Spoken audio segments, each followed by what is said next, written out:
Hello everybody, welcome back to the channel. My name is TheSpazDevil and this is the no bullshit guide to killing the Phantom Muspah. Let's go. Alright guys, let me cut straight to the chase. You are here because you've seen guides, and in these guides you've got people saying, oh, well, you can move every 6 ticks, and when he hits you, as long as you're using a 5-tick weapon, you cannot. This is absolutely nonsense, and this is not going to help you learn the boss. So I promise you that by the end of this guide, you're going to master the Phantom Muspah within about 5 to 10 kills. You will have this absolutely mastered and know exactly what you're doing. So let's jump straight into the video, because this is the best damn guide you're going to see anywhere. If you are watching this guide, you are either doing the Secrets of the North quest and maybe need a little bit of help with the boss, or you have just finished the quest and realized that the post-quest version is a little bit more difficult and you want a good guide to do this. But either way, what I'm here to say is do the Secrets of the North quest and then you can fight the Phantom Muspah. Now, I am not going to give you a million different inventory setups. Basically, bring the best gear you have equivalent to what I'm going to show you in the video. And bear in mind, there are more sweaty ways to do this. You can bring magic switches, you can freeze, and there's all kinds of stuff you can do. What I'm going to do is give you the fundamentals, and I promise you're going to be able to get long trips with this and be able to take very, very little damage, make this really easy. And as you get better, if you are a rich, sweaty fuck, then you can add in a Zarite crossbow. If you want to bring a fucking shadow switch for the it's all ridiculous. You only need one combat style and you're going to slap this boss to pieces. So let me just jump straight in. Now, in terms of the gear setup, I am going to be bringing the Bofa set. Now, this is a mid to sort of getting towards high-tier gear set. So you can go more expensive, but I feel if you're at the stage of killing a boss like this, I think a Bofa setup is probably where you're going to want to be right now.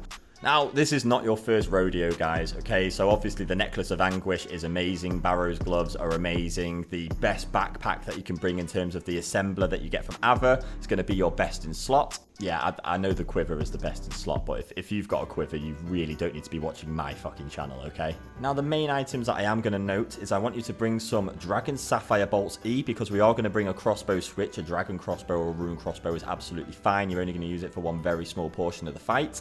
I also think Devout Boots and a Ring of the Gods are just so good for learning bossing, because they will really help you on your prayer potions. It's less things to worry about, and you're really not going to lose that much DPS. For the inventory, as I've mentioned, we are going to be bringing a crossbow switch, so I've got a Dragon crossbow in my inventory, a couple of Divine ranging potions, I've got some super restores, a fuckload of food, I have got the runes to spawn thralls on the Arceus spellbook.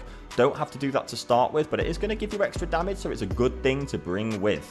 This means, of course, you are going to want to bring the Book of the Dead, or you're going to have to bring the Book of the Dead if you're going to spawn thralls. A one-click teleport to get away, like a house teleport, is obviously what you're going to want to bring with you. So if you do have a construction cape, or you just have house tabs, awesome, bring them with. Finally, let's just talk about getting here. Now, you can use the Icy Basalt teleports, which you can buy off the Grand Exchange. They teleport you directly to Weiss. The best option, though, is to actually go and do a few kills at Duke's Kellis so that you can get the frozen tablet to put in your Ring of Shadows. This is going to teleport you directly to Gorok Dungeon. It is the fastest way to get here. Finally, before we jump in and I make this brain dead for you, in the description to this video is a tile marker that I want you to copy and export into the game. You should know how to do that by now. I'm also going to put in a radius markers pack, so you can export this into the radius markers plugin. It's going to light up the Phantom Muspah with the correct color. Just makes your prayer switches and everything brain dead, so you don't need to worry about it. I have got your back. Now that you are completely set up, let's jump in and I'm going to show you how to do the kill, all the mechanics, and I'm going to be teaching you the step back method, but you don't need to worry about counting ticks or anything, because I'm going to show you the most brain dead way to do it, and I cannot believe more content creators do not teach this way. It drives me fucking mental. Now, when you enter the room, you are going to want to drink a dose of your Divine Ranging Potion and spawn a Thrall. I tend to use the Magic Thrall.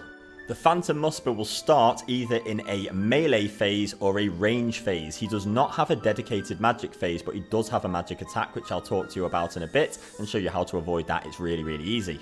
He also does a few special attacks. All of them are very, very easy to manage, and for one of them we actually have this amazing safe spot that is just going to make this just so much easier for you. First, let's talk about if the Muspah is on his melee phase to start with. Now, this is where we're going to be using the step back method. I'm not going to tell you about ticks and stuff. I'm just going to show you a visual cue. And once you see this video, you're going to go, oh my God, why the hell do more people not actually teach it this way? So let me jump in. When this ugly toxic moth is in his melee phase, he will start walking towards you. So just have a little bit of distance between you and him.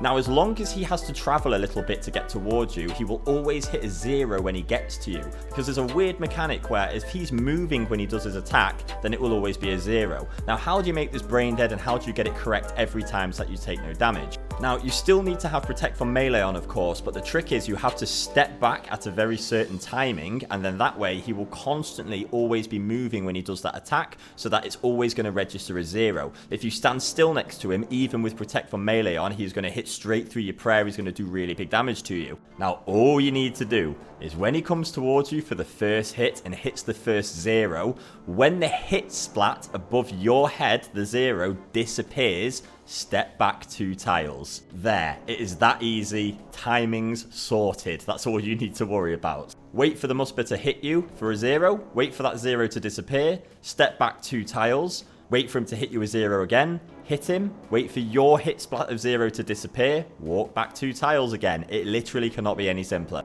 Now, if you find yourself being backed into a corner, again, just wait for the 0 hit splat to hit you, wait for it to disappear, and then just run through him, but give yourself a little bit more distance this time to reset himself. Just make sure you give yourself enough distance where you feel, okay, that's going to be, you know, a couple of tiles he needs to move. It's going to work and you're going to reset every time. Just take your time when it comes to the corners. That's it. If you have to run a bit further away just to be safe, just do that. You don't need to be super sweaty, but you're going to take no damage here whatsoever.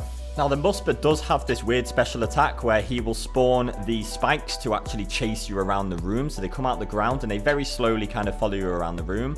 That special attack can happen when he's in any phase. So all you need to do is just pay attention to where they are. Just move around the room accordingly. If you feel you're going to get trapped, don't be afraid to just run to the other side of the room or just reset him. It's really not a big deal. Now, thanks to our radius markers, it's really easy to tell when the Phantom Muspah is changing combat style. When he does change combat style, he will always spawn a spike underneath you. Whenever you see the radius marker change color, just move 1 tile away and you will not get hit by those spikes. Now, when the ugly toxic moth is in his ranging phase, just put Protect from Range on, stand there, and slap him. If you've got any spec weapons like a ZCB, you can use that now with like ruby bolts to do massive damage to him, but this is a non-sweaty method. Just make sure to avoid any spikes on the floor. It's very simple. It's just Protect from Range and you just hit him and just pay attention to anything else going on, any spikes moving around the room, whatever, you'll be fine. Next, I want to talk about the magic attack.